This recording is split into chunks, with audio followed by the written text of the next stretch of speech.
Productions. Ciwon ido na zame musu sai kallo, Allah kaɗai za ya san da ƙarshe na. Ciwon ido ka zame musu ɗan Hausa, Allah kaɗai za ya san da ƙarshen ka.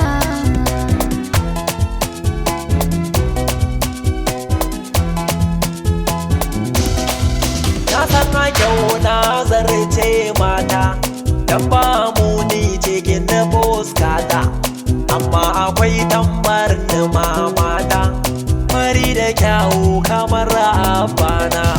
Ɗan Hausa mai ganga ka zama sha kallo, jama'a da yawa na jiran ne su ga ka bullo, ka zama tauraron nunawa gidan kallo, godewa Allahu mai yau da gobe.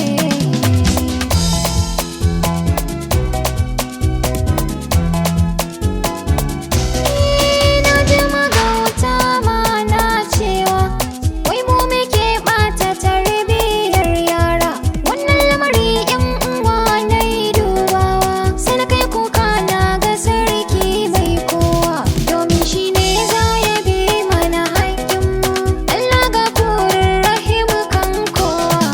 Ciwon ido na zame musu sai kallo, Allah kaɗai za ya san da ƙarshe na.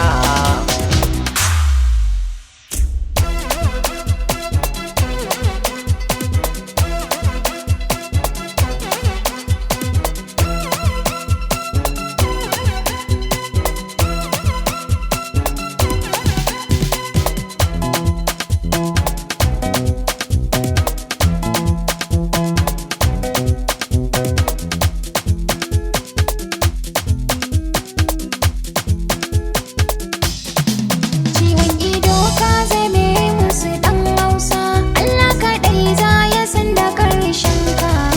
Idan Hausa ba ni cutar da yar kowa, kada kome kai za ma ba musawa. Harkar waƙar rai da nake kuyi dubawa, ita ce sutura ta rubi na asiri na. Allah buwayi ta baraka sarki na, ka sa so ganne so bar zargi na.